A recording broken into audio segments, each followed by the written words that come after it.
alkaloid which gives cacao its stimulating properties, but the estimation of the theobromine in fermented and unfermented beans does not support this. 5. Consistency. Fermented beans become crisp on drying. This development may be due to the tannins encountering, in their dispersion through the bean, proteins, which are thus converted into bodies which are brittle solids on drying. Compare tanning of hides. The hide of the bean may be similarly tanned.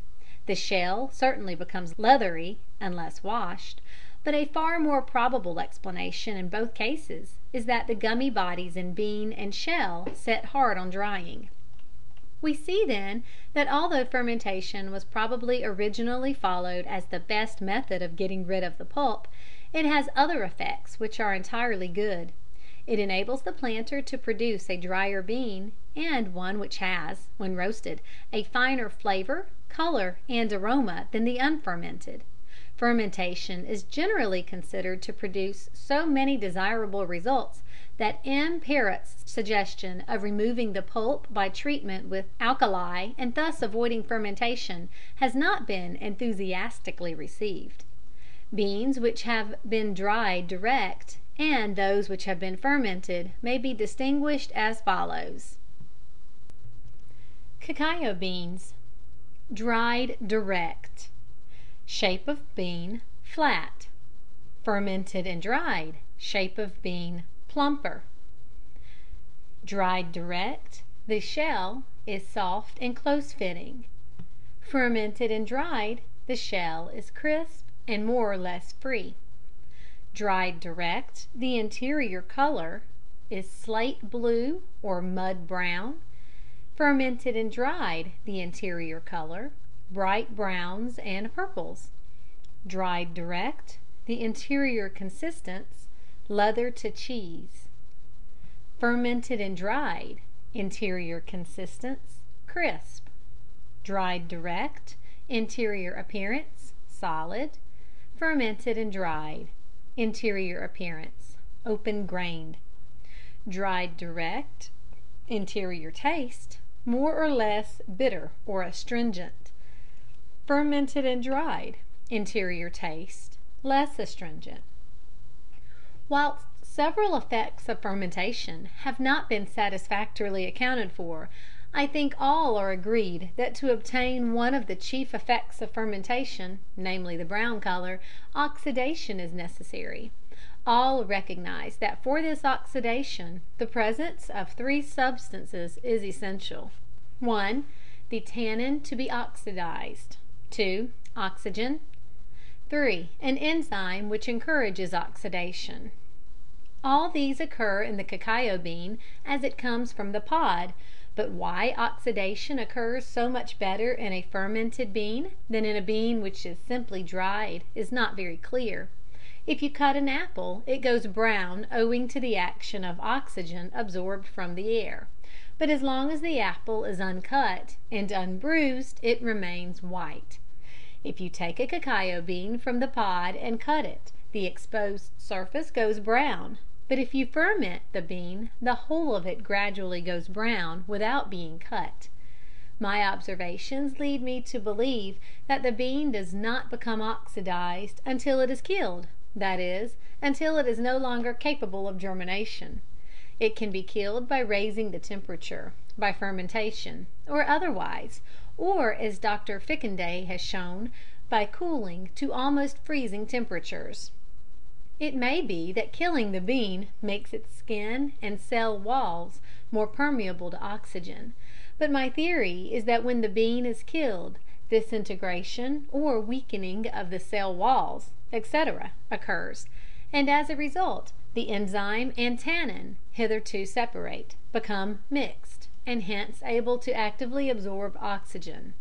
The action of oxygen on the tannin also accounts for the loss of astringency on fermentation, and it may be well to point out that fermentation increases the internal surface of the bean exposed to air and oxygen. The bean, during fermentation, actually sucks in liquid from the surrounding pulp, and becomes plumper and fuller. On drying, however, the skin, which has been expanded to its utmost, wrinkles up as the interior contracts and no longer fits tightly to the bean, and the cotyledons having been thrust apart by the liquid no longer hold together so closely. This accounts for the open appearance of a fermented bean. As on drying, large interspaces are produced. These allow the air to circulate more freely and expose a greater surface of the bean to the action of oxygen. Since the liquids in all living matter presumably contain some dissolved oxygen, the problem is to account for the fact that the tannin in the unfermented bean remains unoxidized, whilst that in the fermented bean is easily oxidized. The above affords a partial explanation, and seems fairly satisfactory when taken with my previous suggestion, namely that during fermentation the bean is rendered pervious to water, which, on distributing itself throughout the bean, dissolves the isolated masses of tannin and diffuses it evenly, so that it encounters and becomes mixed with the enzymes. From this it will be evident that the major part of the oxidation of the tannin occurs during drying, and hence the importance of this, both from the point of view of the keeping properties of the cacao and its color, taste, and aroma. It will be realized from the above that there is still a vast amount of work to be done before the chemist will be in a position to obtain the more desirable aromas and flavors. Having found the necessary conditions, scientifically trained overseers will be required to produce them, and for this they will need to have under their direction arrangements for fermentation designed on correct principles and allowing some degree of control. Whilst improvements are always possible in the approach to perfection, it must be admitted that, considering the means at their disposal, the planters produce a remarkably fine product. Loss on fermenting and drying. The fermented cacao is conveyed from the fermentary to the drying trays or floors. The planter often has some rough check weighing system.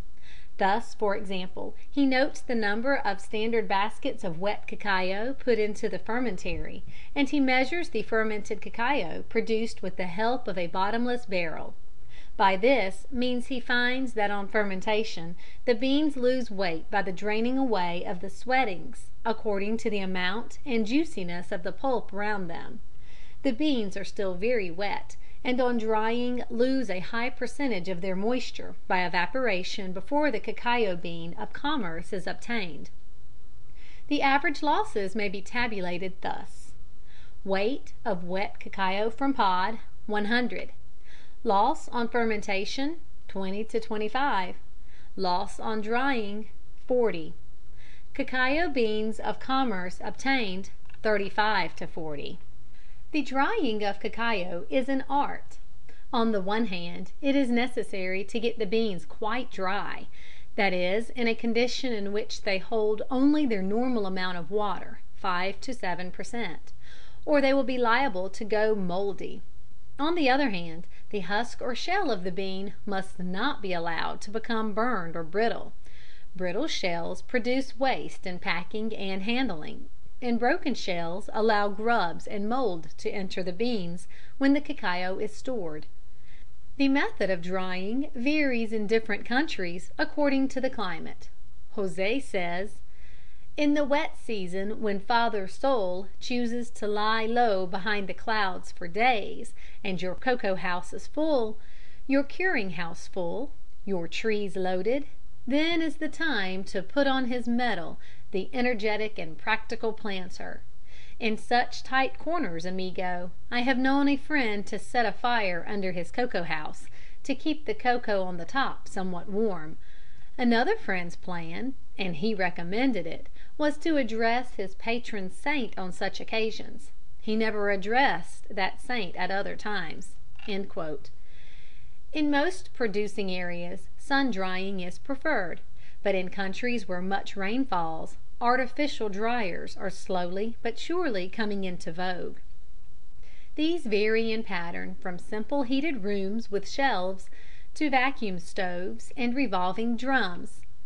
The sellers of these machines will agree with me when I say that every progressive planter ought to have one of these artificial aids.